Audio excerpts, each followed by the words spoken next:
Welcome back to the channel, folks. Keith here from Command the Hoop Celtic. If this is your first time joining the channel, please hit the subscribe button below. A thumbs up or a comment below would be absolutely fantastic. A couple of bits and bobs I want to talk about. I want to talk about James McCarthy, Tom Rogic and Jordan Larsson, and obviously Paul Lambert as well. Let's kick it off. It looks like Tommy Rogic has found the club.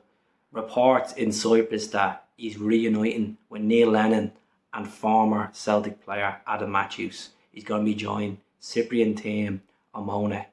Now, bit of a strange one, to be honest, like joining that calibre of Cyprian football.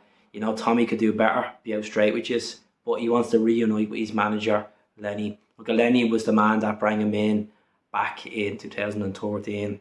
Well, the end of 2012, start 13 from Australia. So, the Wizard of Oz, about to get his football career back up and going since his departure from Celtic. Look at, still missing him like yesterday.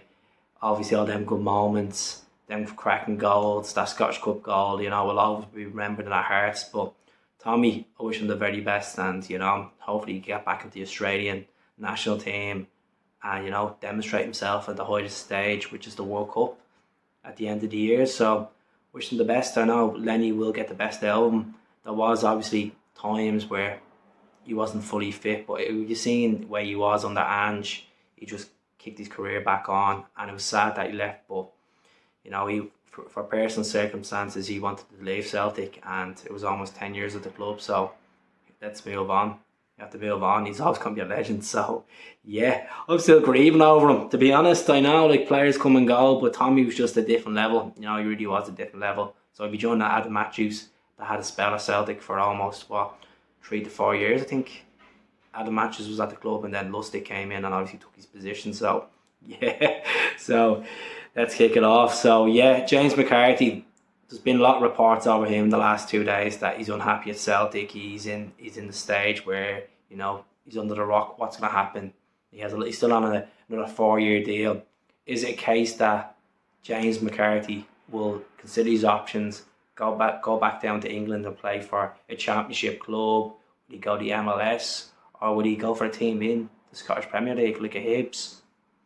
It's really hard to say. You know, when this signing was confirmed back a year ago, I was excited about it. I was excited that he could come in and be a Scott Brown, you know, replacement, get himself in there, push Callum up, and it hasn't worked out. You know, he's played 16 games for Celtic, and yes, some of the games he came on, he just, you know, got in there and done the job, and some games he's just, when he started against Livingston last season in the first game, he was absolutely atrocious.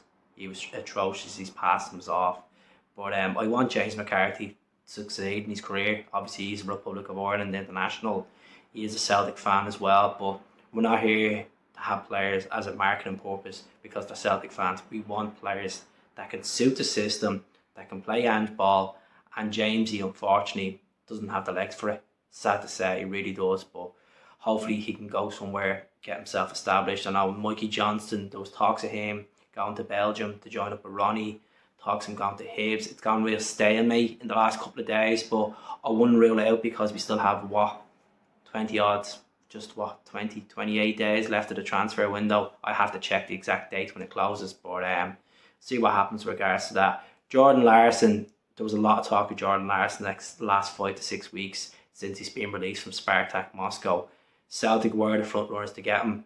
There was reports of clubs in Spain were looking at him as well, but it looks like he has found his destination. He'll be joining Schalke in the Bundesliga. They've only been recently promoted as well, so I wish him the very best. You know, the Bundesliga is a really good calibre of a league, but we just need to clear out the duds. We need to get rid of Albany before we consider getting a new striker in, because we do have Giacomakis, we have Kyogo, we have Moyeda, we have Abada who can play there as well in that striker position. We've seen him doing it for us last season a couple of times. So, and we obviously have Jota as well. So no, Jota's not a proper, you know, striker, but he can play in that position if needed to be. So we have enough attacking options.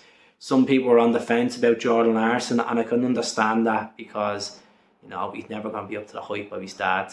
You know, there'll always be that comparison because of the iconic name Larsson. But I wish him the very best.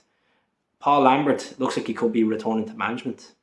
He hasn't managed in about three seasons, I think, at this rate. and I think his last job was the Blackburn job, to be honest. So I wish him the best. He could be linked with a move back to his childhood club Motherwell. You know, obviously in this picture here you could see him playing against Borussia Dortmund, and then he got that move to Borussia Dortmund and then won the European Cup with them. So let's see what happens. Good to see Lambert back in the mix of the game. I know he's very some people don't like his sense of humour. He's very dry, but Lambert, what a player for Celtic. What a captain for Celtic. That goal against Rangers in 1998. Whew, never seen anything like it. So that's really it for me, folks. Enough waffle, enough chat. Subscribe to the channel. I'll speak to you all soon. Hell.